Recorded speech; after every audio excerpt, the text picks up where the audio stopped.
Hello,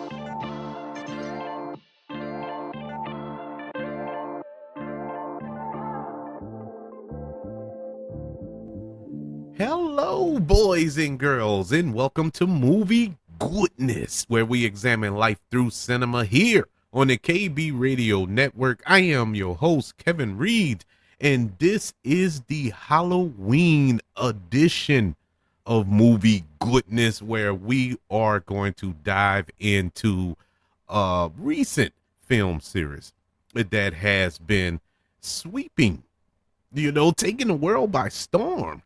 And it's mind-boggling to me. It's mind-boggling in a way that I didn't see it coming. Not because it's a horrible film franchise. I just didn't see this coming. And I'm talking about none other than the Terrifier franchise. The three films, Terrifier, which came out in 2016, Terrifier 2, which came out in 2022, and just a couple of weeks ago, Terrifier 3, which opened at #1 at the box office. This what makes that phenomenal. This started off as a crowdfunded film. This was a small budget. The first Terrifier. I think it was made for like $35,000. They made that film, and from there it just took off, and we got this trilogy with a fourth film on the way.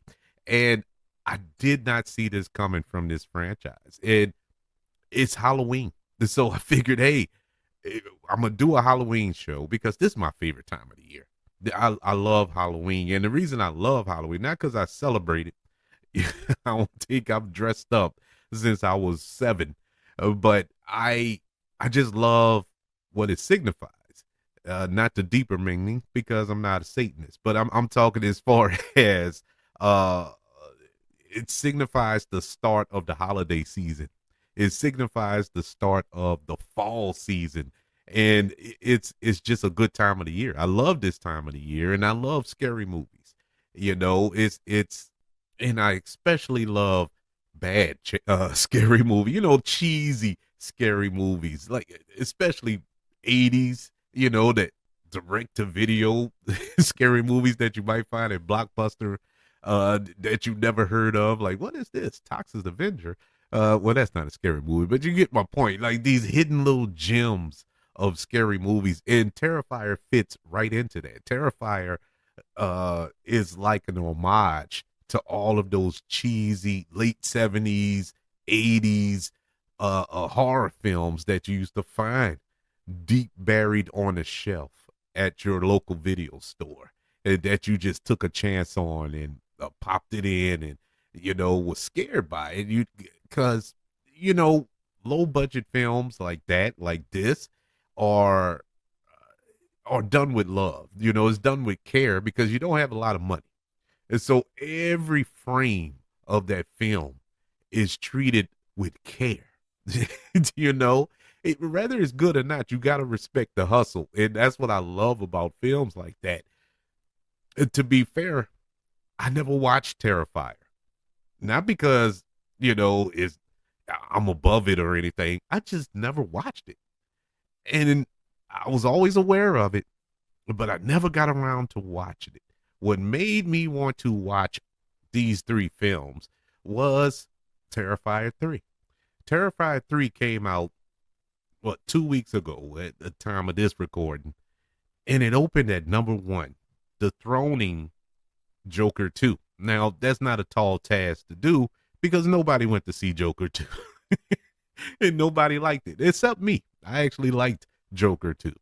But I think me and maybe Joaquin Phoenix are the only two people that liked that movie, but that's neither here nor there. But that was a big deal because that was Joker 2's second weekend at the box office, and Terrifier 3 came and wiped the floor with him. And all of a sudden my antennas shot up. Like, man, there's an audience for this film franchise. There are people who really love these movies. And I was curious. I wanted to see it.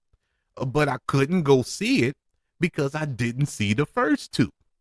And I'm a purist. I can't just jump into something. I gotta start at the beginning and go all the way through. It's one of my ticks.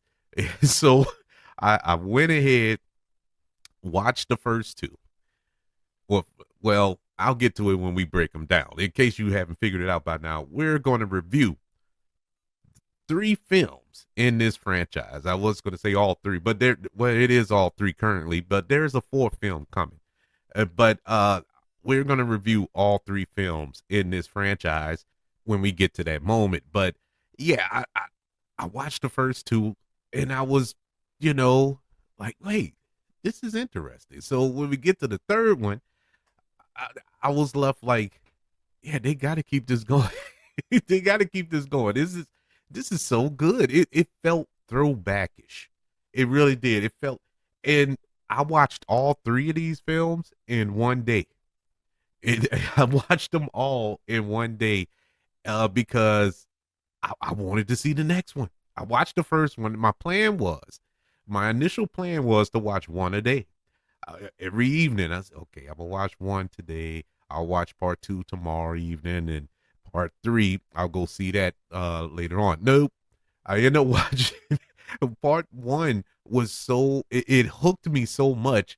I immediately went and found part two, watched that, and then went to see part three. I was hooked. It got me. I'm a fan, and like I said, I'll break it all down when we get to the review. But let's talk about Terrifier. Let's break down Terrifier and how it came to be. This is, in case you don't know, a horror franchise. It's Halloween, people. And it was created by Damien Leon, and this is a slasher splasher film. And I mean splasher. The franchise focused mainly on Sienna Shaw, a young woman destined to defeat Art the Clown, a demonic serial killer that inhabits the fictional Miles County, New York. Additionally, the series follows Victoria Haynes, a disfigured survivor struggling with her mental health, and the little pale girl, a sinister entity who accompanies Art the Clown. This is a very disturbing franchise. These movies are so violent. This is straight up torture porn. This is the goriest of gory. I mean, sickest stuff you can watch. This isn't cute horror. This isn't Disney horror. This is hardcore horror that you will find in the early 80s. That type of horror. Bodies dismembered and people being burnt alive and gutted, and you get to see every single gory detail in this stuff. I mean, the kills in this franchise are some of the sickest stuff I ever witnessed. That being said, I enjoyed it all. I enjoyed it. And normally I'm not into torture porn. I'm not into all of that super gore and bloody stuff. And, it has its place. It has its place. I'm not a prude in any way. I will enjoy a good film. I feel that if you're going to do that, it has to fit the story, if that makes any sense. We can't have blood and gore and, people doing jump rope with your guts and stuff like that in I don't know, a mainstream film. I can't, it's hard to describe what I'm trying to display to y'all, but you know what I'm saying. Yeah, Brad Pitt can't do this stuff, so you got to do this in a low budget format. And when you have a low budget film like this, it's got to be gory because you don't have a choice. You gotta resort to practical and doing things the way that it's done in the Terrifier films. And so I get it, and it actually fits this film. We're dealing with a demonic clown, Uh, and for a second here, we're going to get back to Terrifier, but for a second here, who out there is terrified of clowns? I never was that guy to be like, oh man, I can't stand clowns, man. Clowns freak me out. But recently, clowns really do disturb me. They are disturbed. I'm not scared of them, but they really do disturb me in a crazy way. And so, yeah, so to start watching this and Art the Clown, which is the most demonic clown you can think of. This is a clown, and ironically, that it dethroned Joker, another clown, but it's at the box office a couple of weeks ago. But this is the most disturbing clown of all time. Now, my little not fear. I don't know any other word to describe it, but my discomfort with clowns started with Poltergeist back in the day. When I first saw Poltergeist in that clown doll that was in the little boy's room and was choking him and all that. Yeah, I didn't. That's the first one that I was like, I can't stand clowns. But I wasn't scared. I wasn't scared of it. But it was like, man, that's a freaky situation to be in. Actually, talking about it now, I just the hair on my arm stood up. So I guess I am scared. I don't know why I'm beating around the bush with it. I guess I am scared of clowns. But I'm trying to convince myself that I'm not. But I don't like clowns. And Art the Clown, that did it for me. This is one of the most disturbing film villains of all time. I mean, you can stack them up with Freddy. You can stack them up with Jason, Michael Myers, Pinhead, whatever other slasher monster you can think of. But he's up there with him. And if you put him at the top, I wouldn't argue with you. Art the Clown is super, super disturbing and so vicious. What makes him vicious is the fact he doesn't just kill you. He doesn't just kill you. He makes you suffer. It is brutal. He tortures you. Man, just kill me, dog. The way he kills you is he never kills two people the same. Everybody gets it differently. It depends on what's around at the time. it is so brutal, bruh. But yeah, Art the Clown. Art the Clown is probably one of the greatest horror movie villains to come around in the last, I don't know, 20, 30 years. I will put him up there with some of the greats, honestly. But let's not dilly dally along. We got 3 movies to go over. So let's start with the one that started it all.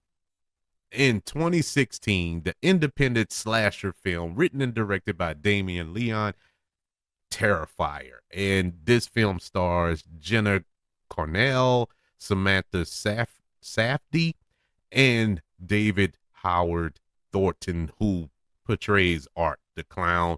And the plot centers around partygoer Tara and her sister Victoria, who become targets of a serial killer known only as Art the Clown on Halloween night. And this film, like I said before, it was made for $35,000. $35,000. It ended up grossing $420,000, which isn't a lot, in the grand scheme of things. But it's a lot when you only made it for $35,000. It turned a profit, and this is about as independent can get. This was so cheaply made, and I'm saying that with all respect because it was a fine film. This was a good movie.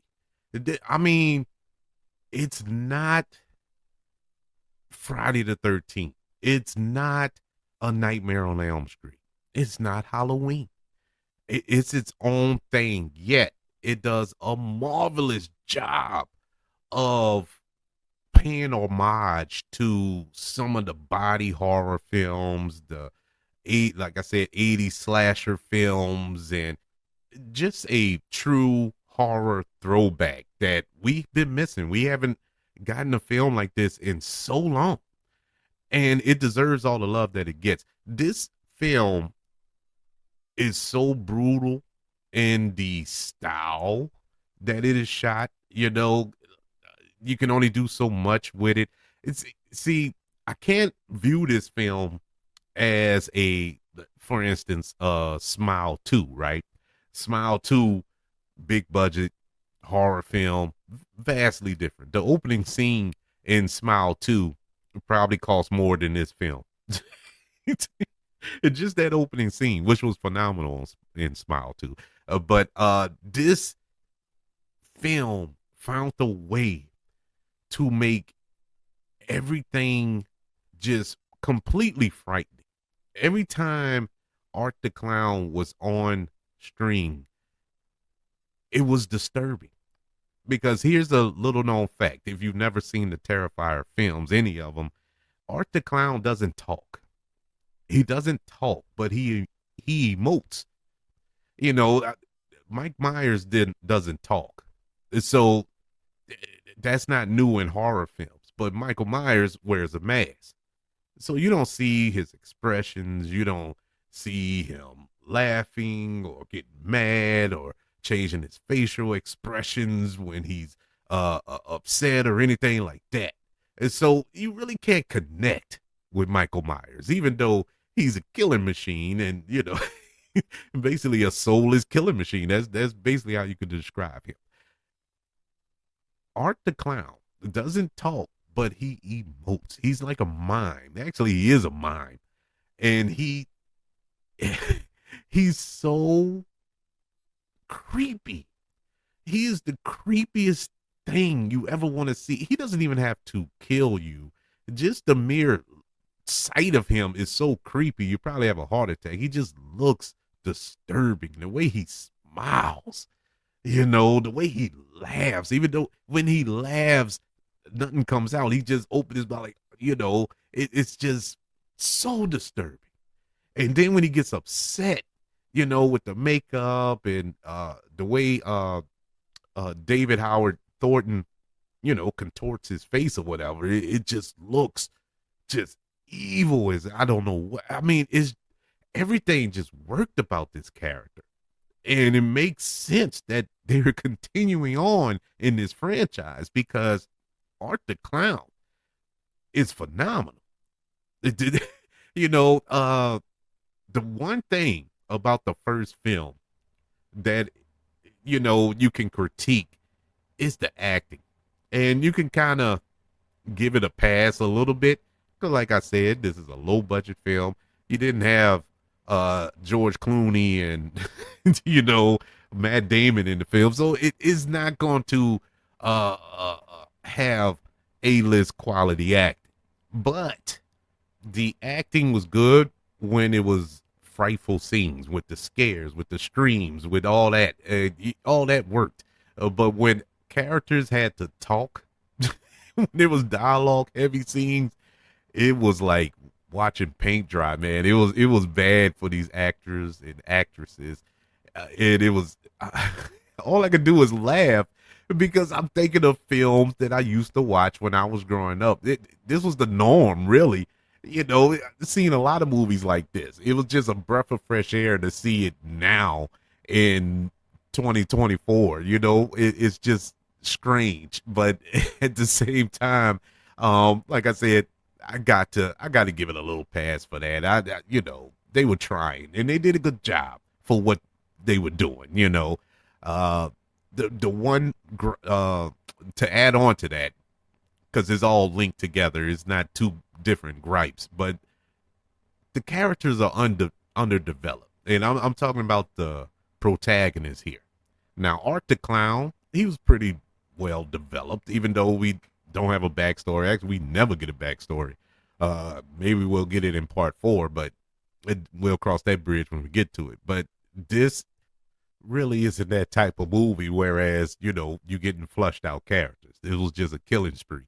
But your protagonist, you didn't know anything about him. And when you don't know anything about the quote unquote heroes of the film or the protagonists of the film, uh, you really can't get behind them. So when they meet their demise, you really don't feel nothing. And that's the gripe I have. Now, one character, yeah, one of the characters, and that's the one that survived. She kind of has an arc, but not to the degree whereas you can get behind her. You get what I'm saying? It's not 100% flushed out. But overall, if you go into this film just looking for uh horror, blood fest, splatter fest, this is the movie for you. I mean, there's no arguments here. It has the scares, it has the disturbed nature of it all, and it truly is terrifying. Terrifier from 2016 gets a letter grade of a C plus. This was really good. It was good. This was really good. This is one of those horror films that you can turn into a tradition that you watch every Halloween. If you're into this. If you're not in, if well, I should have started it all off. If you're not into the blood and goring stuff, don't watch any of these movies. Don't watch it. But if you're into all that and none of that bothers you, go ahead and watch it. Another note, and this also applies to all three films. Don't eat nothing. Don't eat nothing while watching these movies because it's going to come right back up. So yeah, this is this is that type of film. But yeah, Terrifier gets a C plus. I really did enjoy it, but not as much as Terrifier 2 from 2022. And this was a supernatural slasher film, once again written and directed by Damien Leon. This is the sequel to Terrifier, and is the second film centered solely around Art the Clown, and of course, the second installment in the Terrifier franchise. It includes the return of David Howard Thornton and Samantha Safdie, who portrayed Art the Clown and Victoria Haynes, respectively, in the first film. This film stars Lauren Lavera, and this go around, the plot follows Art the Clown's resurrection and pursuit of teenager Sienna Shaw, played by Lavera, who discovers that she is destined to defeat him and wield a magical sword, the only weapon that can stop him and her younger brother Jonathan on Halloween night, 1 year after the events of the first film. This film dives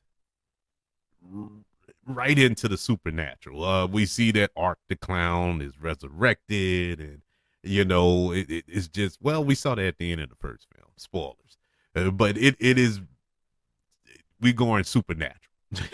We going full supernatural here, and I'm not mad at it. You got to at this point, and I enjoyed this movie so much more than the first film. And even though I enjoyed the first film, now this film got a little hike in budget, still not up to quote unquote Hollywood budgets. This film was only made for $250,000, which is a huge jump from the $35,000 for the first film. But it's the quality, the way this film was shot. You would think this film was made for millions, maybe $5 million.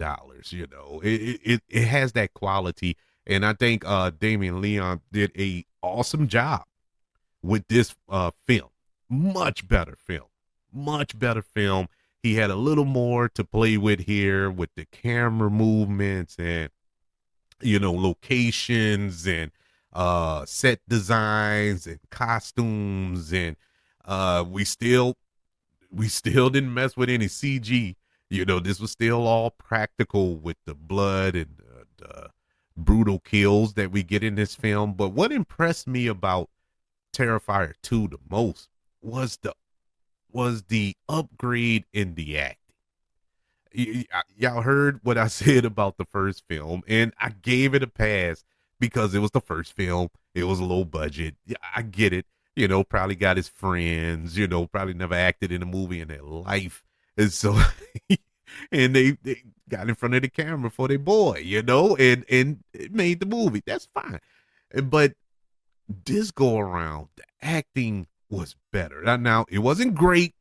It wasn't great, but it was better. And the story was flushed out better. The characters were developed better. They took their time with it, which is one of the gripes I do have about this film. It was too long. This movie was way too long, and the third film was like that too. Before I get to it, but while it's on my mind, yeah, it's a little too long.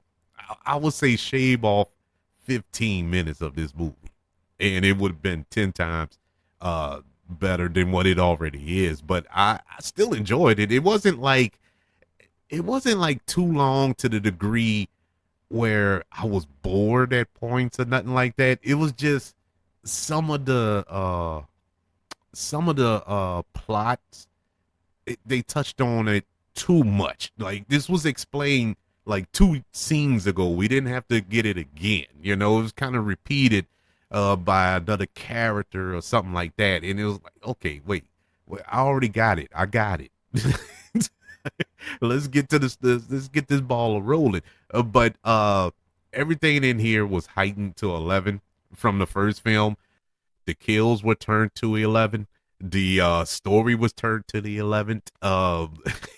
Everything went up. Everything went up a notch. They didn't cheapen it though. It wasn't like they did it because they had a little more money and we can do more with it. No, they stayed true to the core of what they started off with part one, and I respect it highly. The supernatural element that they threw in here, it's kind of confusing, but I'm running with it. I'm running with it because that part of it is not explained. It is flushed out a little bit more in part three, but we still didn't get a full explanation. I guess we'll get it in part four, when they wrap it all up. But overall, this was great. I love the performance of Lauren Laverda, Laverda. I think I'm saying her name right. She playing a teenager here, but I think she's like 30, but she looks young. She looks young. But she did a good job here in this film. Art the Clown. Once again, the dude is disturbing. The little pale girl is even more disturbing than him.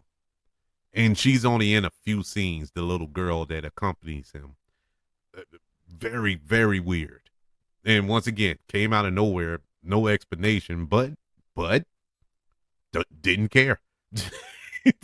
Didn't care. Yeah, this was some brutal stuff in here. Some of the kills in here will make you be like, my God. They need a priest on the set of this film. Because somebody is not in touch with their spiritual side. If you coming up with stuff like this, you are deeply disturbed. But I enjoyed every minute of it. Terrifier 2, which came out in 2022, gets a letter grade of a B minus. Yeah, this was a huge upgrade to a film that I like, and it's rare that you get sequels that surpass the original. That's a hard task, and they managed to pull this off. Damien Leon, and I think I'm saying his last name right, but Leon, he's doing a great job with this franchise, and you can clearly see he thought this through, and he really had a story that he wanted to tell throughout these three films and fourth on the way. And everything is connecting. Some of the questions that you had in part one, they were kind of answered in part two. Maybe not fully, but they were addressed. In the way it links up, you can tell that he had a plan, and it links up even more in part three, which came out in 2024. Yes, Terrifier 3. It's still in theaters, I believe, and it is a Christmas supernatural slasher film written and directed once again by Damien Leon, and it stars once again Lauren Lavera and David Howard Thornton as Art the Clown. This go around, on the days leading up to Christmas, the story follows Sienna Shaw as she attempts to rebuild her life. At the same time, Art the Clown is pursuing her along with a new accomplice, the possessed Victoria Haynes from the first film. This is the sequel to Terrifier 2 and is the third installment in the Terrifier franchise. This was bananas. Now, this film got another pay hike, well, a budget hike, $2 million budget. And it made 20 something million in its opening weekend to go to number one. I think as of right now, this recording, it has grossed $43 million at the box office. That is bananas for this franchise. I mean, starting from absolutely nothing. This is a testament, and I'm gonna take this moment to say this. This is a testament to not giving up on your dream, not giving up on something that you're passionate about. Damon Leon was passionate about making this. He was gonna make this no matter what, and he did it with nothing, absolutely nothing. And look at him now. I mean, kudos to him. Whether you like these films or not, whether you think these films are any good or not, that's irrelevant. The point is, he followed his dream. And look at it, man. He went from making a $35,000 film on a shoestring budget with, probably one camera and a couple of friends. And we fast forward to now with a, to date, $43 million gross in the box office, with more to come, because it's still, I mean, we haven't got to Halloween. So I'd imagine a lot of people in Halloween probably going to go see this film and so on and so forth. It's going to make more money, and it deserves it. This was a really good film. It's not my favorite in the franchise. Part two, in my humble opinion, is better. This film was good for what it was. Continuing the story with Sienna Shaw. I thought that was interesting. Still some confusing things. Every time they answer questions, like I was saying about it being linked up with everything else, they linked up good with some plot points from the first and the second film, but then it raises more questions in this film. And you're like, where are we going with this? I'm so glad we're getting a part two. Oh, not a part two, a part four. Maybe they will get answered, because part four is supposed to be the end of everything. It's supposed to be the conclusion to this franchise, because they say that all the time until that film comes out and it makes $500 million in part five coming soon. But this is a confusing film at points. And that's why this one is not my favorite of the franchise. I was kind of like, okay, where are we going with this plot point? Because they open up the door to certain things that didn't make sense, logically. Now, granted, this is a movie. You suspend disbelief, especially a resurrected demon clown. Yeah, I get all that. But it's not necessary to open up new plot points when you still have open-ended plot points from the first two films that you need to addressed. Now, if they would have opened him up in the first two films and not addressed and just left him alone, I wouldn't care. But you still have him running in the third film, you know, and we're not answering that, and you, it's like he was stuck on it. He was stuck on a certain story and didn't know how to wrap it up. That's the way it felt. Uh, I'm dancing around it because this is a fresher film. It's still in the theaters, so I don't really want to get into spoilers in case somebody haven't seen it. But I hope they get addressed in the fourth film. Now, what I liked about it, um, Lauren Rivera, who plays Sienna Shaw, huge upgrade from the first film. I mean, from the second film, and she did good in the second film. And, you know, some of her acting was a little choppy in the second film. In the third film, oh my God, she was almost Meryl Streep compared to what to what she was in the second film.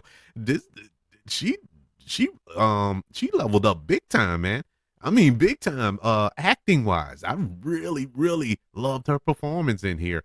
I was enjoying her journey, her journey of mental health and PTSD from what happened to her in the second film, and you know, survivor's guilt and all this here. It was very interesting to follow her character throughout this film, and that character was flushed out really well. Good job by her. Of course, David Howard Thornton as Art the Clown.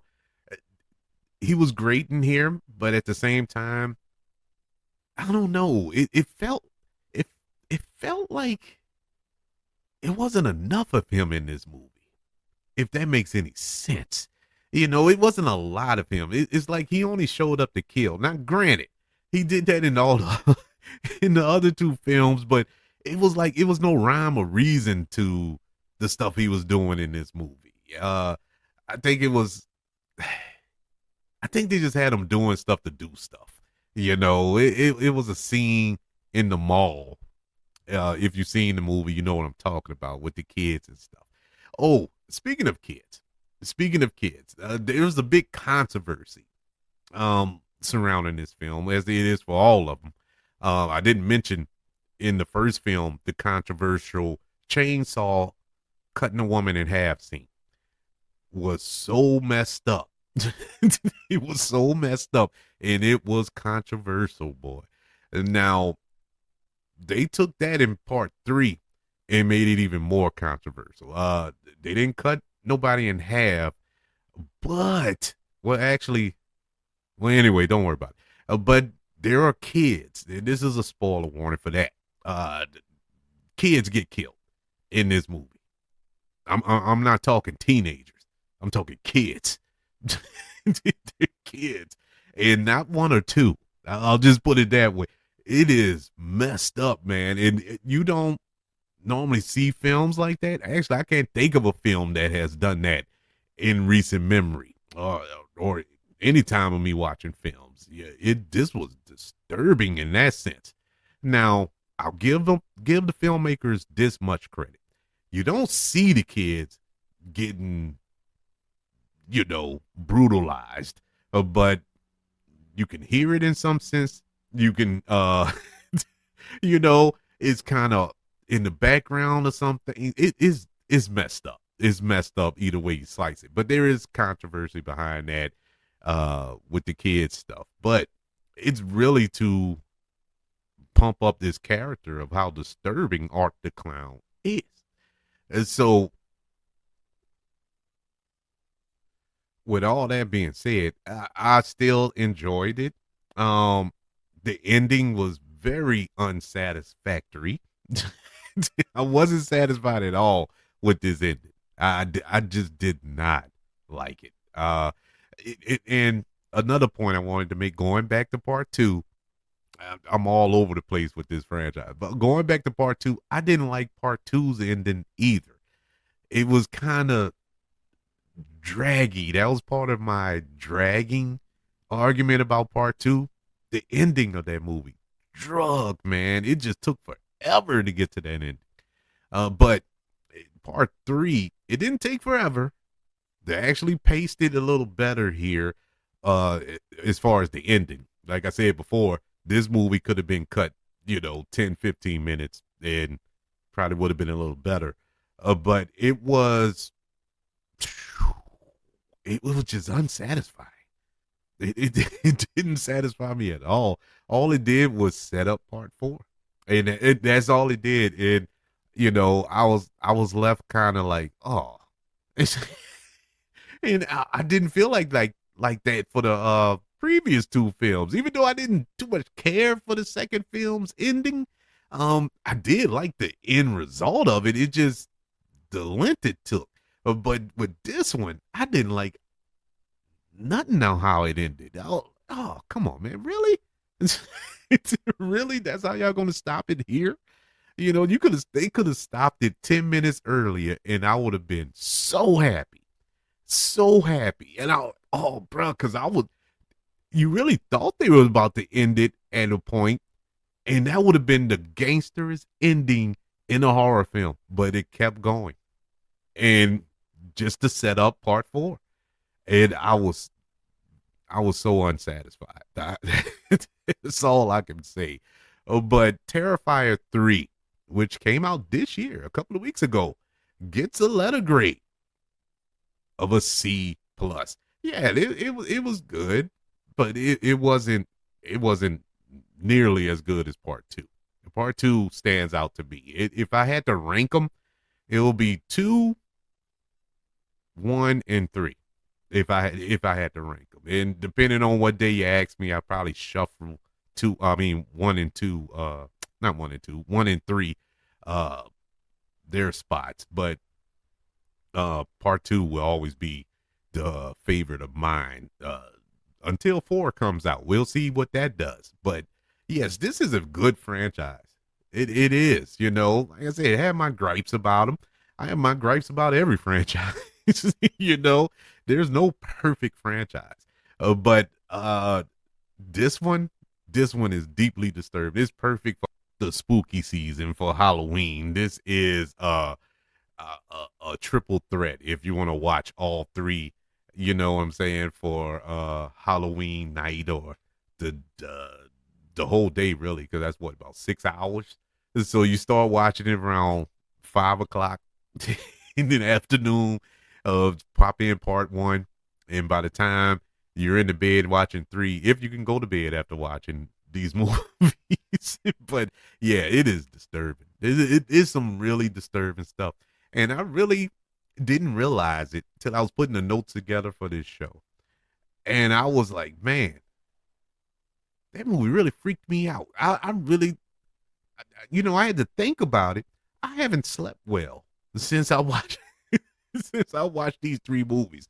I wasn't up shaking like a leaf or nothing like that. It was like I just was thinking about these movies, not in a scary fashion, but on how crazy these movies are. And so, yeah, I guess it did leave an impact. It left an impact. I'd like to know, what did you think of Terrifier, Terrifier 2, and Terrifier 3? Did you enjoy these films? Do you like these type of horror films, or do you stay away from all of that? I understand if you do. As far as stay away from them, I get it. But this is so good, man. It's just nostalgic for me. It feels like a throwback horror franchise that I grew up on. So I'm deeply in love with it. Deeply in love with it. But that's just me. I would like to know your thoughts. Email the show, kbradiopodcast@gmail.com. You can also search for this show on all social media platforms. Just search for the KB Radio Network. Also, subscribe and like this video on the KB Radio Network channel on YouTube. Don't forget about the 5 stars, the reviews, and sharing this show if you're listening on Apple Podcasts, Spotify, iHeartRadio, wherever you are currently listening to movie goodness here on the KB Radio Network. Everybody, thank you for joining me for this Halloween edition of movie goodness. as we looked over the Terrifier film franchise. Happy Halloween, everybody. I hope that you enjoy your Halloween. If you're going out trick-or-treating with the kiddies, y'all be safe. Like my mom used to say, check your candy. They put razor blades in.